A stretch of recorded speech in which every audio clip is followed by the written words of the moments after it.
Hola de nuevo, espero que se encuentren muy bien y que hayan tenido algo de tiempo para reflexionar sobre sus estilos de negociación, sobre la frecuencia cuando la utilizan y hasta hayan practicado más en situaciones que tal vez antes no identificaban como negociables. En la clase anterior yo les había presentado dos ideas que después a través de información que les fui dando, espero que haya ayudado a como desacreditar, no porque sean totalmente falsas, sino porque no representan el problema principal cuando nos referimos a las mujeres y la negociación. Yo les quiero presentar una nueva idea en esta clase y de nuevo, para que la tengan muy presente mientras van escuchándome hoy, mientras vamos trabajando juntas, pero sobre todo para que la tengan presente siempre, ojalá. Y es que las mujeres líderes enfrentan en comparación a los hombres más discriminación, menores expectativas y mayor resistencia. Eso lo enfrentamos todas en cualquier entorno en las que somos líderes.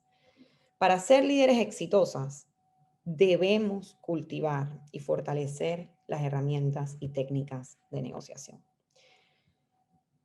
Ya en la pasada clase hablamos un poco por encima de algunas de estas herramientas, estrategias, y en estas sí vamos a profundizar un poco más sobre algunas herramientas y técnicas, y además voy a presentarles algunos ejemplos de mujeres líderes que negocian.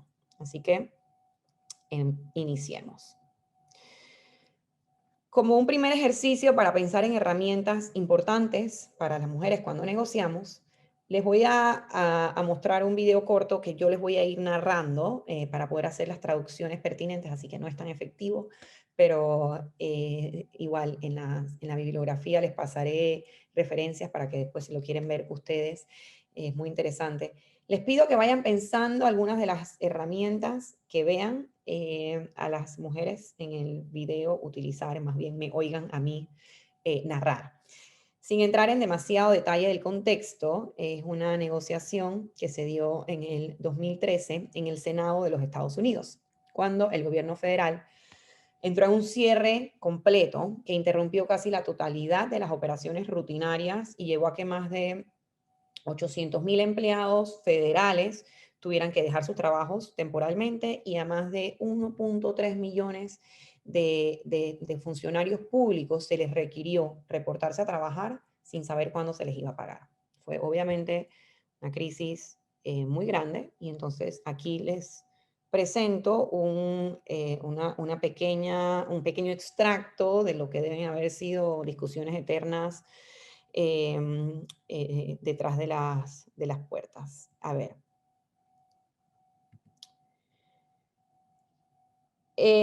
Hubo un grupo de senadoras, empezando por la senadora Kelly Ayotte, que ya mismo aquí la ven en pantalla, todas republicanas, que ella decía, les diría a mis colegas republicanos en la Cámara y a otros en esta Cámara que es hora de comprobar la realidad. Quitarle el presupuesto al Obamacare no funcionó como una estrategia, así que encontremos un terreno común y trabajemos juntos para abordar nuestras preocupaciones, las cuales son muy legítimas con respecto a este proyecto de ley de salud, pero también para que este gobierno se financie. Después la senadora Lisa Murkowski, que es a la que ven ahí con el saco verde, dice, creo yo que deberíamos cerrar el gobierno federal en este momento. Creo que tenemos una responsabilidad aquí, tenemos la responsabilidad de gobernar y no lo estamos haciendo en este momento. No se trata solamente de las próximas elecciones, se trata de asegurarnos de que las personas por quienes trabajamos no vivan estresadas ni se encuentran ansiosas por lo que les deparará el mañana. Nadie está ganando en esto. Y les digo a mis amigos los demócratas, no están ganando. Y les digo a mis amigos los republicanos, no estamos ganando. La administración no está ganando. Todo el mundo pierde en esto cuando no logramos unirnos. Y la senadora Susan Collins, también del Partido Republicano, mencionó que había trabajado arduamente para armar un plan de 3 puntos para finalizar rápidamente el impasse. y dijo, le pido a mis colegas demócratas y republicanos que se unan. Terminemos con esto, podemos lograrlo, podemos legislar de manera responsable y de buena fe. Quisiera que reflexionen por unos minutos sobre lo que narré, algunas herramientas, algunas técnicas de negociación que ustedes hayan identificado en los discursos de algunas de estas mujeres. Les voy a dar unos segundos.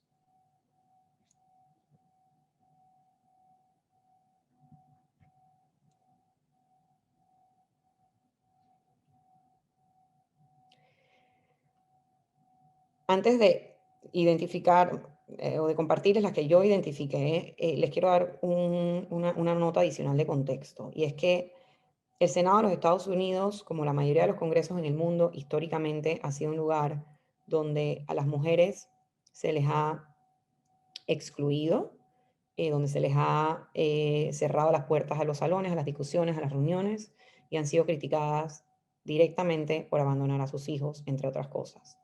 Y fue este grupo de mujeres, algunas, las que ven aquí, no creo que están todas, a quienes se les dio gran parte del crédito por llegar a una solución que permitiera la reapertura del gobierno en ese momento. El senador estadounidense John McCain, que en paz descanse, llegó a decir que las mujeres se estaban apoderando.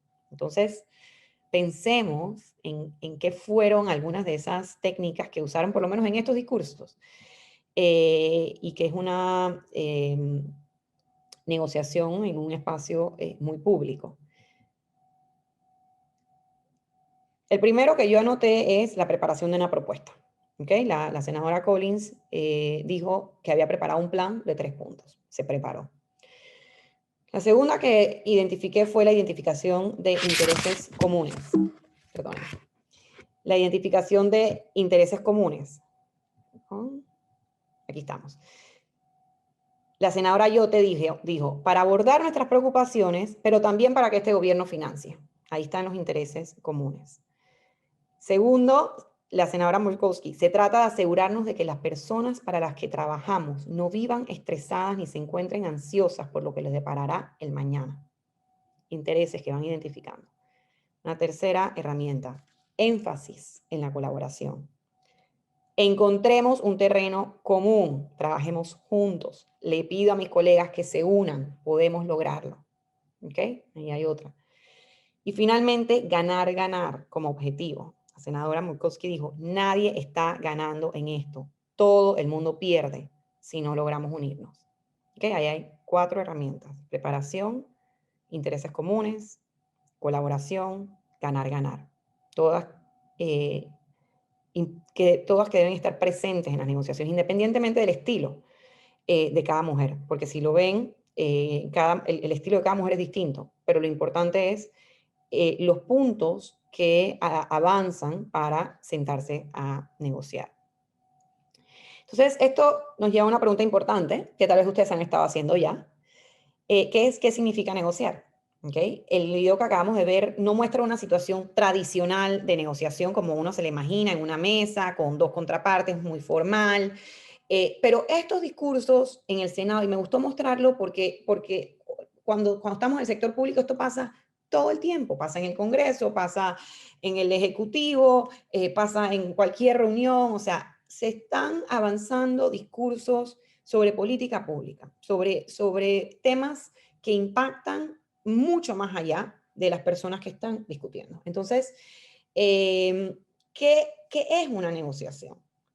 Hay muchas definiciones, pero yo les voy a dar una muy básica, que es que la negociación es un medio para resolver diferencias o disputas a través del cual se generan acuerdos de beneficio mutuo. ¿Podrá haber diferencias? Tal vez a veces no se enfatiza tanto el beneficio mutuo. Yo creo que es muy importante y les voy a explicar por qué. Pero ténganlo muy presente. Se resuelven diferencias y ojalá todas las partes salgan ganando algo. Tal vez no igual, pero algo. Entonces la gran pregunta es, ok, pero ¿cómo yo negocio? O sea, si es algo que yo he estado haciendo sin pensar, sin haberme formado al respecto, sino que simplemente me ha salido a lo natural y me ha funcionado muchas veces en muchos ámbitos, Y ahora queremos realmente como apartarnos un poco y pensar cómo se negocia. Em, y quiero, antes de entrar a herramientas específicas para mujeres, repasar algunas de las técnicas más importantes en cualquier negociación, que es para todos por igual. Aquí, como yo les había mencionado, el método de negociación de Harvard, que fue el que yo aprendí, es uno que se aplica en todas partes del mundo y lo van a encontrar en libros, en cursos. No es el único que hay, así que yo no les estoy diciendo que se tienen que ir por este método para nada. Yo sí les sugiero y les recomiendo que se eduquen, que estudien. Hay mucho que se puede leer, muchos videos que pueden ver, cursos que pueden tomar, que si van a tomar a un curso, yo les recomiendo el énfasis en lo práctico para poder aplicar y ver cómo lo están haciendo. Pero el método de Harvard es uno importante que a mí en lo personal me gusta mucho y me funciona. Fue diseñado en los años 80 en la Universidad de Harvard, por eso su nombre, por los profesores Roger Fisher y William Ury, en su libro Getting to Yes. Es un libro muy famoso, de donde entonces surge toda una teoría de negociación. Lo pueden leer llegando al sí, ¿no? Getting to Yes en inglés. Ha sido reconocido como uno de los modelos más efectivos de gestión de negociación. Este método parte del supuesto que todas las partes en una negociación tienen que ganar. Si una de las partes pierde, ya no es una negociación, es otra cosa, pero no es una negociación. Y esto a su vez está relacionado con ver la naturaleza de la negociación no como competitiva, sino como cooperativa. Por eso les mencionaba el ejemplo de las senadoras con énfasis en la colaboración. Es por esto que puede haber soluciones y puede haber ganancias para ambas partes. ¿Okay? Así que salimos, esa es la línea base de este método de negociación. Hay 4 principios importantes que se establecen en este libro famoso de Getting to Yes. Y también hay una como más herramienta, pero las voy a poner aquí como 5 puntos que les voy a presentar.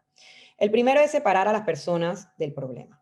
Esto tiene que ver con las interacciones entre las personas en una negociación. O sea, yo, si estoy negociando y con quién lo estoy haciendo. ¿Cuál es mi interacción?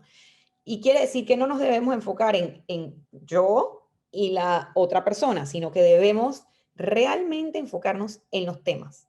No pensemos si nos cae bien la persona, si pensamos que es buena persona, si pensamos que está siendo justa. Realmente enfoquémonos en que el respeto sea lo que caracterice la relación y no en lo personal, sino realmente en los problemas.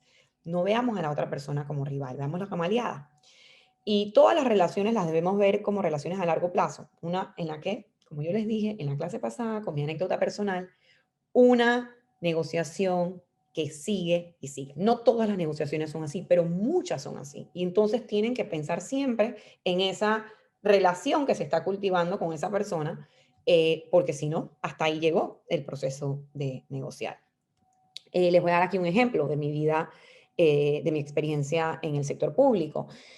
Y algo que yo aprendí muy temprano y que tenía que ver con mi relación y con mis negociaciones con el Ministerio de Economía y Finanzas. ¿Okay? Yo al principio me sentía intimidada por el personal, por todo, el ministro, los viceministros, el personal técnico, todos los del Ministerio de Economía y Finanzas. La verdad es que cuando venían con los temas técnicos de presupuesto, a mí realmente me costaba, porque yo soy una persona que vengo del mundo de derechos humanos, de sensibilidades humanas, y pues realmente cuando me ponían tablas de presupuesto contra mis imágenes de mis personas privadas de libertad, me costaba mucho.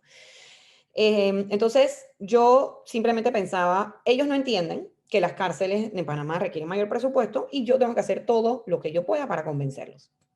Claro, hasta que me di cuenta que yo necesitaba a ellos constantemente, que yo necesitaba mucho más de ellos de lo que ellos necesitaban de mí y que era una relación que yo tenía que cultivar. Entonces, al ponerme en los zapatos de ellos, que lo logré hacer, no al principio, me costó, pero sí lo entendí, fue que yo realmente pude comprender el reto tan complejo de tener que balancear un presupuesto nacional con todas las distintas necesidades y prioridades en un estado. Eso me ayudó a ajustar mis solicitudes para hacerlas más factibles y para hacerlas soluciones que realmente funcionaran para todas las partes. Si yo me hubiera ido por el tema personal en vez de por el problema, créanme que no me hubiera llevado muy lejos, tal vez me hubiera peleado con mi colega, en su momento mis colegas viceministros y después mi colega ministro, y ahí hubiera sido el tema, hubiera acabado el tema del presupuesto para el sistema penitenciario en Panamá. Entonces, muy, muy importante enfocarse en los problemas y no en las personas, cultivar esas relaciones. El segundo es enfocarse en intereses y no en posiciones. Cuando nos enfocamos en intereses y no posiciones, es mucho más fácil llegar a ese terreno común que mencionaba una de las senadoras. Si recordamos ese ejemplo, las senadoras en sus discursos no se enfocaron en las posiciones. Es decir, no dijeron, esta es la solución al problema, sino en los intereses detrás de esas posiciones. O sea, las senadoras lo que enfatizaban era cómo lograr que el gobierno se financie y que a los servidores públicos se les pagara y que las personas no vivieran estresadas de qué los iban con qué se iban a enfrentar al día siguiente. Intereses separados de posiciones. No lleguen necesariamente con la solución al problema, lleguen con el interés y ahí entonces se busca la solución al problema. En mi ejemplo, con el Ministerio de Economía y Finanzas, que me encanta, mi posición hubiera sido, necesito mayor presupuesto. Esa es mi posición. Necesito mayor presupuesto, tengo que lograr un mayor presupuesto. Y no me sentía por bien servida hasta lograrlo. Pero mi interés realmente no era el presupuesto, era que las personas privadas de libertad tuvieran mejores condiciones de vida, por ejemplo, y muchas otras cosas más. Pero al final era un tema de fondo y el presupuesto yo lo estaba viendo como el medio para llegar a eso. Al entender mi interés, el Ministerio de Economía y Finanzas podía ayudarme a buscar otras opciones complementarias y yo también podría ver cómo encontrar soluciones dentro de mi propio presupuesto, cosa que hicimos juntos. Ellos me ayudaron a encontrar, por ejemplo, ayuda internacional de fondos que fueran afuera del presupuesto nacional. Y yo también me puse muy creativa con mi propio presupuesto y juntos ahí fuimos entonces buscando soluciones. Para poder identificar mejor los intereses, les comparto una cita del libro Getting to Yes, en donde se basan todos estos principios, que es que los intereses más poderosos son las necesidades humanas básicas. ¿Okay? Eso creo que es muy relevante para ustedes en sus puestos de liderazgo. Las posiciones no tienen tanto que ver con las necesidades humanas básicas. Las posiciones es una posición. Esta es mi posición. Esto es lo que yo necesito. La necesidad, ¿ok? Que está detrás de esa posición es el interés. Entonces piensen siempre cuáles son las necesidades básicas que yo estoy representando y por qué. Y sepárenlo de la posición. La tercera es crear opciones de beneficio mutuo. ¿Okay? Esto se refiere a buscar soluciones que beneficien a ambas partes o a todas las partes. Básicamente tiene mucho que ver con lo que les he mencionado, creo que desde mis ejemplos con mi hija, de ganar, ganar, de que ambas partes ganen. ¿Okay?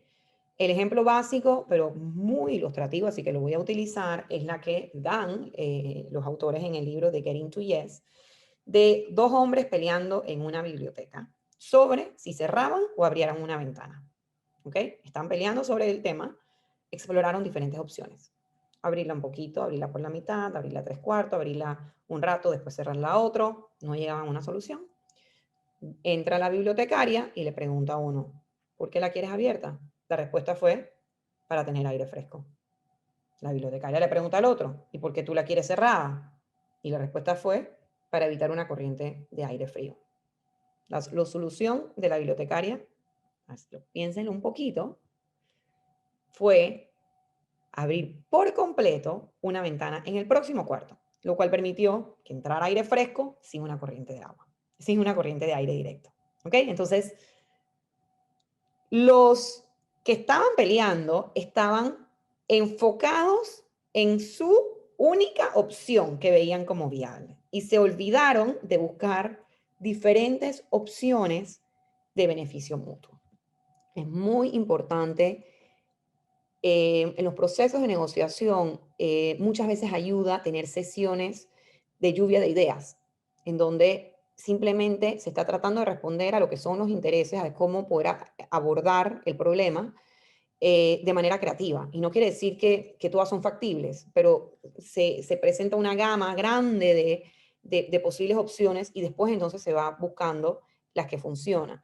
Algo que les puede ayudar mucho cuando piensan en cuáles son estas opciones de beneficio mutuo es cuáles son las opciones que son de bajo costo para mí y de gran valor para la otra parte. Y al revés. ¿Ok? De poco costo para ellos y de gran valor para mí. Y ahí se van identificando muy buenas opciones de beneficio mutuo. El cuarto principio, que es utilizar criterios objetivos, tiene que ver que cuando los intereses parecen totalmente opuestos, ¿ok? Estamos totalmente, pero es que no hay ese terreno en común del cual hablaba la senadora. Estamos en dos extremos. Entonces es muy importante utilizar criterios objetivos para resolver las diferencias. ¿Qué tipo de criterios? Yo lo que recomiendo son, o sea, lo más objetivo posible. Ciencia, expertos, mejores prácticas, estándares profesionales, legislación, o sea, ejemplos reales, ¿no? Tal vez de situaciones similares. La mejor forma de avanzar para mí cuando una negociación está trancada, porque realmente parece que los intereses son muy diferentes, estamos en extremos opuestos, es traer a un experto que informe de manera objetiva. Esto es algo que yo hago bastante. Yo hace poco, un ejemplo de algo que recuerdo es una discusión entre colegas sobre si un acontecimiento se debía comunicar o no. Mi posición era que sí, porque yo creo que lo que no se comunica no existe, pero había un grupo que pensaba que no valía la pena comunicar porque no era lo suficientemente, como le dicen, sexy la noticia, y no valía la pena, nadie le iba a prestar atención. Así nos fuimos. Era yo que sí, ellos que no, yo también acompañaba a algunos otros, pero no llegábamos a ningún acuerdo de ningún beneficio mutuo. Entonces, ahí yo sugerí traer a los expertos en comunicación en nuestra organización.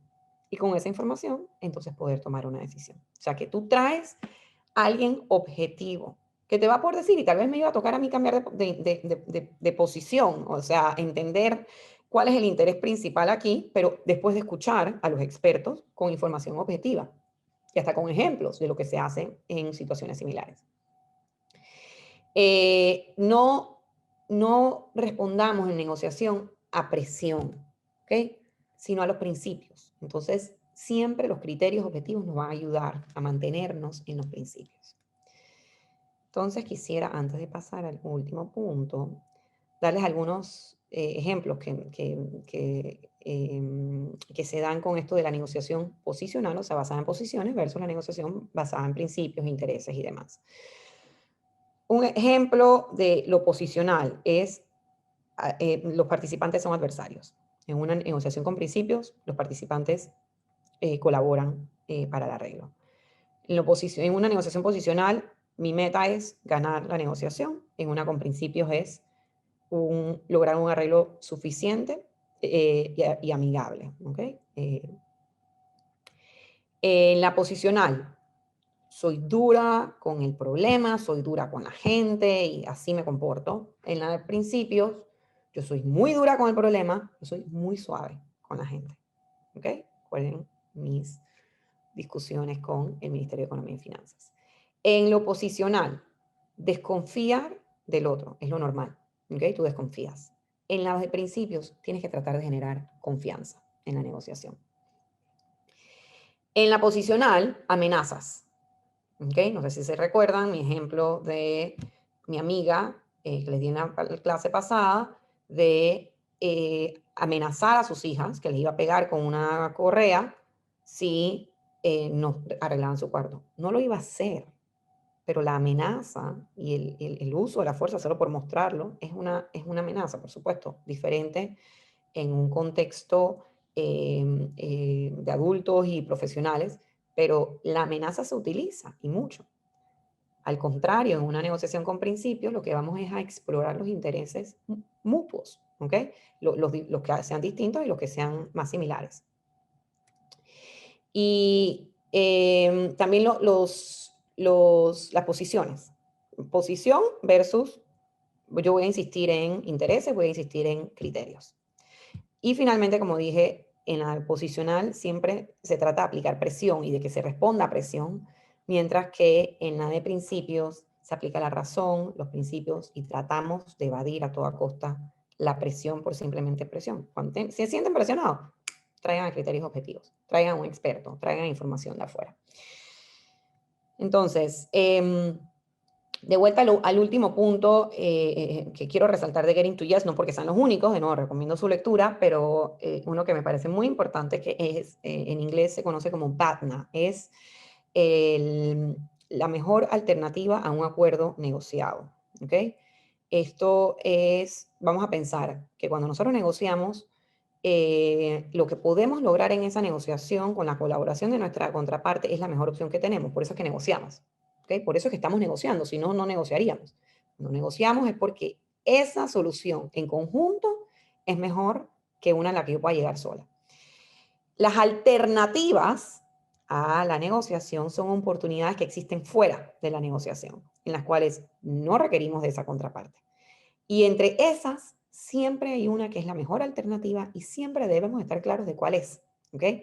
Entrar a una negociación conociendo tu mejor alternativa a un acuerdo negociado y no improvisarla en el momento es importantísimo, porque te da claridad sobre tu alternativa. Si la negociación no funciona, te da poder en la negociación porque te aterra menos el fracaso de la negociación. Y también determina tu punto de resistencia, que es donde, por ejemplo, el punto de resistencia es el precio máximo que tú estás dispuesto a pagar o el mínimo que estás dispuesto a aceptar. Eso lo tienes que tener muy claro antes de entrar a la negociación, porque entonces tú sabes, tú puedes comparar siempre las soluciones que se te están dando en la negociación, cómo se comparan con tu alternativa, tu mejor alternativa fuera de la negociación. ¿Ok? Entonces, esto es el método de Harvard resumido, muy resumido. Igual les sugiero que pueden leer al respecto y hay muchos cursos prácticos para poner las herramientas en práctica y que se les dé retroalimentación. Y entonces, tal vez ustedes están pensando, ok, pero bueno, yo quiero saber qué estrategias adicionales yo tengo que tener como mujer. Les he repasado algunas muy generales. Pero recuerden que en la clase pasada también les mencioné algunas características muy importantes que las mujeres traemos a la negociación y que son beneficiosas y que no somos las únicas, no es que los hombres no las traigan, pero ténganlas muy presentes porque normalmente lo hacemos muy bien, que es escuchar, ser flexibles, nuestra tendencia a querer resolver los problemas de manera pacífica y de manera colaborativa. ¿Qué otras herramientas deben mantener a su alcance?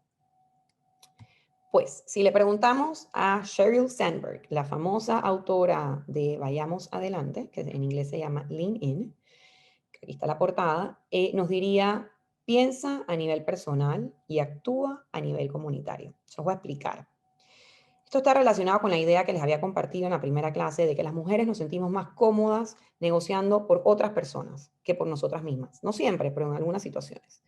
El argumento de Sandberg es que además nuestras solicitudes serán mucho mejor recibidas si las situamos como necesidades de un grupo y no que estamos pidiendo algo únicamente para nosotras mismas.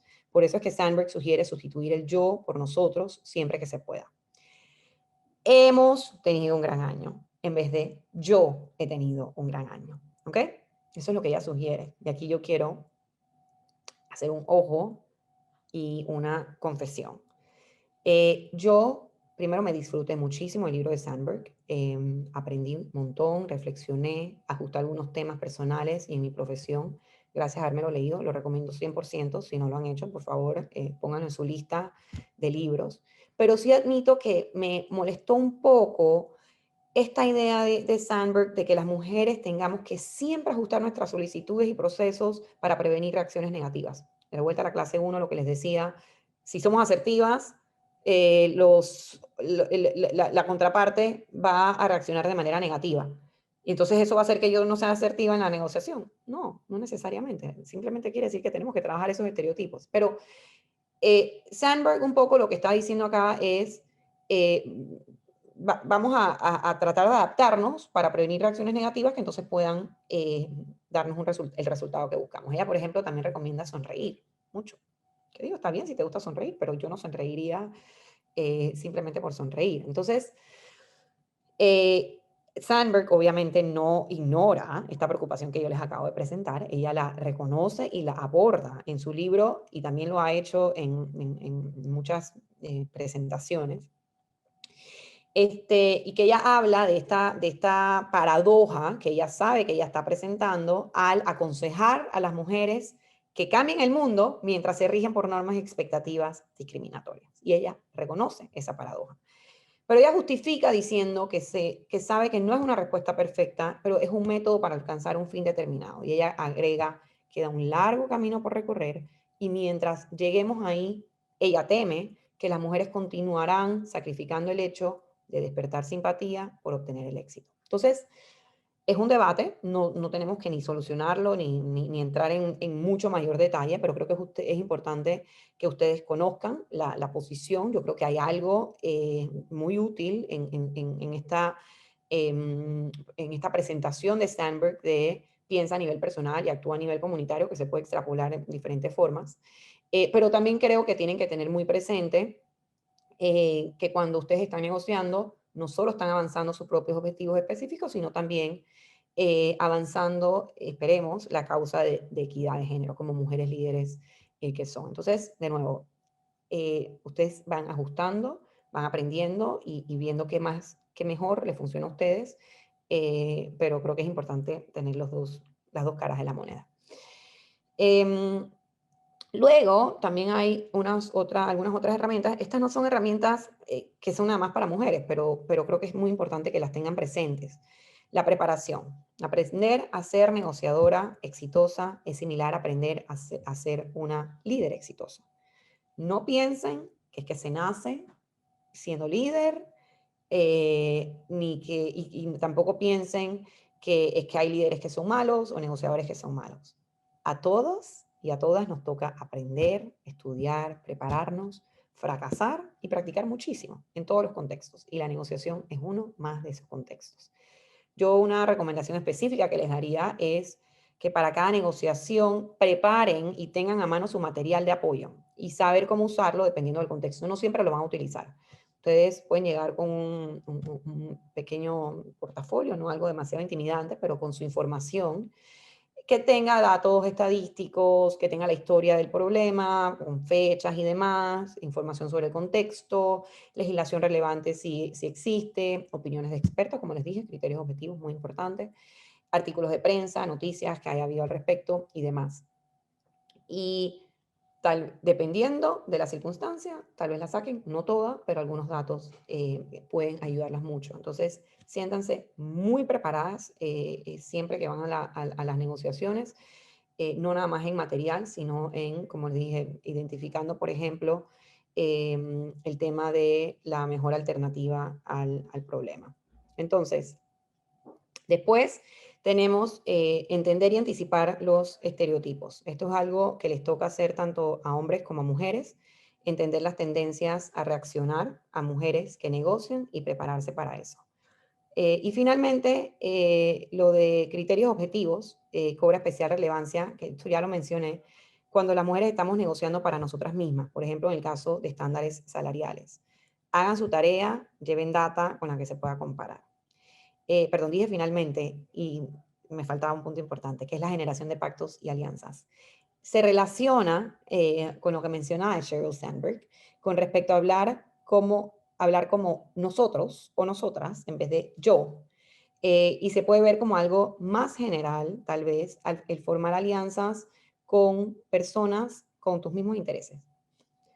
Pueden ser mujeres, muchas veces lo son, pero no tienen que serlo. Pero yo les puedo dar el ejemplo personal mío de cuando yo estaba en el gabinete ministerial en Panamá. Las mujeres muchas veces formábamos alianzas no formales, pero sí para avanzar ciertos temas que no necesariamente eran siempre de género, a veces sí, pero muchas veces simplemente nos dábamos cuenta que teníamos intereses que compartíamos y que si nos uníamos, una vez llegábamos a la discusión en gabinete, éramos más fuertes. Y así pudimos avanzar muchos temas. Entonces, piensen siempre de manera genuina cuáles son los pactos y las alianzas que ustedes pueden formar para avanzar en las negociaciones. Ahora quisiera presentarles algunos ejemplos de mujeres que negocian y sus recomendaciones. Okay. Según un análisis del programa de negociación de Harvard, Madeleine Albright, quien fue la primera secretaria de Estado mujer en los Estados Unidos, sugiere como la base para cualquier negociación exitosa entender lo que la otra persona necesita. ¿Okay? Esto significa ponernos en los zapatos de los demás. ¿Okay? Esto es, le pusimos ver con atención. ¿Okay? Luego tenemos el ejemplo de Angela Merkel, también según el mismo análisis de la Universidad de Harvard. El escuchar para aprender. ¿Okay? Angela Merkel, que ha sido la canciller de Alemania desde el 2005 y se ha dicho que es una de las, probablemente la mujer más poderosa del mundo. Ella viene de un entorno, un contexto científico. Entonces, se le consideraba supuestamente como alguien externo que le permitía analizar desde afuera y aprender. Eso es lo que ella pues ha dicho. Y hay un asesor político en Merkel que cita este estudio de Harvard como diciendo que ella habla 20% en comparación con 80% de la contraparte en una negociación. Ella está desde afuera escuchando para aprender. Próximo ejemplo, no sé si la conocerán, Isabel de San Malo. Ella fue la primera vicepresidenta y canciller de Panamá en el periodo del 2014 al 2019. Yo la incluyo por experiencia personal, porque obviamente me tocó trabajar con ella cuando yo era ministra. Ella era la canciller, o sea, ministra de Relaciones Exteriores y también la vicepresidenta. Me sentaba al lado de ella, además en gabinete. Y la conozco personalmente por mi tiempo en el gobierno y aprendí muchísimo. Me llevaba muchos años de experiencia en el sector, no tanto en el sector público, pero sí en el sistema de las Naciones Unidas y muchos años de experiencia negociando, que tal vez era lo más importante.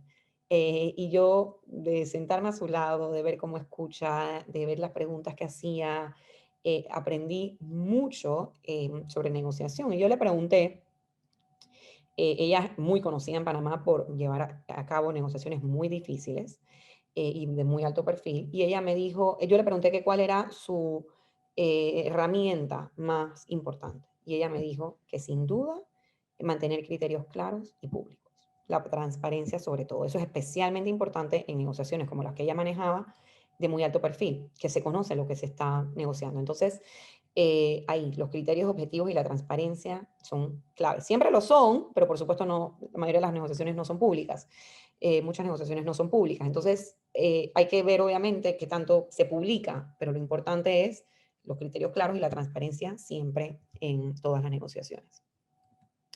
Y este caso de Luisiana Sandra Toledo, que está en un documento que también les voy a compartir en la bibliografía, es una costarricense que fue candidata a alcaldesa en el 2020 en un cantón de Costa Rica. Ella perdió, pero cuenta una historia impresionante de su vida que vale la pena leer, de cómo llegó a ser regidora en su cantón y luego vicealcaldesa. Y comparte que para colocar la agenda de las comunidades que ella representaba como prioritaria en la gestión municipal, su principal herramienta fue invitar a esas comunidades a las sesiones del Consejo Municipal para que mediante su presencia y su voz lograra proponer proyectos. Entonces, muy importante, especialmente para las que estamos en el momento en el sector público, vamos a invitar a los actores que estamos representando. No siempre se puede la negociación, a veces sí se puede, pero se puede traer sus voces. Entonces, eso ténganlo muy presente.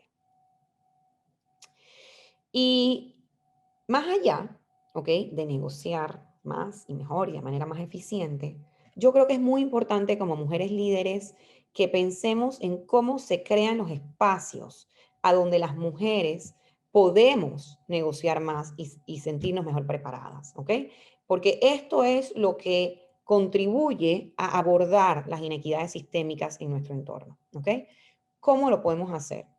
Podemos fomentar una cultura que valore y respete la diversidad, la equidad y la transparencia en nuestros ambientes laborales. Eso lo tenemos que trabajar. O sea, tenemos que partir de la idea de que las mujeres tal vez no están negociando tanto como podrían, o no se están dando cuenta que lo están haciendo, o que las reacciones de otras personas cuando las mujeres negocian hacen que la negociación no siga su curso. Entonces, tenemos que partir de esa idea y ver qué es lo que tenemos que hacer en nuestro ambiente laboral para promover mayor diversidad, mayor equidad, mayor transparencia a través de estos criterios objetivos que les he mencionado varias veces. Y para mí, importantísimo, y por eso estoy tan contenta de poder compartir hoy, porque me siento que lo estoy compartiendo, o sea, como una persona que trabaja con ustedes y que les está contando de su experiencia, y además me gustaría y espero poder escuchar de las suyas cuando tengamos nuestro conversatorio. Muy importante los programas de capacitación y de mentorías dentro de sus instituciones. ¿Okay? Se puede hacer obviamente a nivel más macro, temas de género, pero incluyan los temas de negociación y de cómo se pueden sentir mejor preparadas, porque es muy importante que la negociación no se vea como algo, como mencioné, innato, naciste así, tú eres buena, tú eres no, tú no eres tan buena, sino que es algo que tenemos que prepararnos, que tenemos que practicar y que tenemos que mejorar. Y para eso se necesitan los cursos de capacitación y las mentorías son muy, muy útiles. Como les dije, yo, por ejemplo, de Isabel San Malo aprendí muchísimo, la considero una mentora, no nada más por verla, sino también por preguntarle. Entonces, en ese sentido, las mentorías, promuévanlas, requiéranlas si no existen en sus instituciones, porque les aseguro que van a ayudar muchísimo. Entonces, les dejo una tarea para que, así como les había dejado la tarea de analizar sus negociaciones entre la primera y la segunda clase, entre esta clase y el conversatorio, les dejo la tarea de que escojan una negociación real en sus vidas, así como me lo pidieron a mí y les compartí yo en la clase anterior. Si es en el entorno laboral, súper, pero no tiene que serlo, puede ser personal también. Y piensen cómo separan el problema de las personas, cuáles eran sus intereses versus las posiciones, cuáles fueron o podían ser algunas opciones de beneficio mutuo, qué criterios objetivos pudieron traer, cuál era su PATNA o MAAN, la mejor alternativa al acuerdo negociado, y sobre todo, y me interesa mucho esta parte, otras herramientas que les sirvieron. Escuchar activamente, hacer preguntas, traer a expertos, involucrar a terceros que tal vez no son expertos, pero que pueden traer otra opinión. A veces las personas que ustedes representan pueden ser constituyentes, ¿no? Cualquier herramienta de las varias que hemos discutido que les hayan servido para esa negociación y ojalá podamos compartirlo en el conversatorio. Yo creo que aprendemos más escuchándonos. Y bueno, con esto llegamos al fin de las dos clases, que eran, bueno, parte de una sobre mujeres líderes y negociación. Era para mí muy importante no enfocarlo solamente en herramientas y técnicas, porque, como les expliqué en la primera clase, es importantísimo que primero hagamos un análisis sobre si nosotros estamos negociando, cuándo estamos negociando, por qué o por qué no. Identifiquemos esas situaciones y entonces también entendamos la importancia de las mujeres en las negociaciones, que no estamos negociando tanto como deberíamos en las negociaciones importantes que se llevan a cabo en nuestros países, en nuestras sociedades, por las razones que sean. Entonces tenemos que seguir luchando para negociar más, porque eso es lo que nos va a llevar entonces a sacarle provecho a negociaciones por las personas por quienes trabajamos, por nosotras mismas. Tenemos, como todo, en lo que nosotros vemos cuando somos mujeres, no podemos negar que existen los estereotipos, que va a haber reacciones discriminatorias y que en gran parte por eso es que tenemos obstáculos en las negociaciones. No es porque nosotros no sepamos negociar. Entonces, también eso, y especialmente en sus posiciones de mujeres líderes, piensen cómo pueden trabajar eso a nivel más macro. Recordemos que al final al negociar estamos luchando por lo que nosotros consideramos que es justo, ya sea para nosotros o para otras personas. Y lo estamos haciendo en una sociedad tradicionalmente masculina, como dije, con estereotipos y discriminación. Al negociar, les aseguro que vamos a estar aportando a que exista mayor equidad en nuestros países y en el mundo. Tengo muchísimas ganas de escucharlas en el conversatorio y saber sobre sus experiencias negociando como las líderes que son. Estoy segura que aprenderé muchísimo. Les agradezco la oportunidad y las veo pronto. Y solo como una nota final, les estaré compartiendo la lista de referencias y lecturas recomendadas para ambas clases, la 1 y la 2, por la plataforma del curso. Muchas gracias y hasta pronto.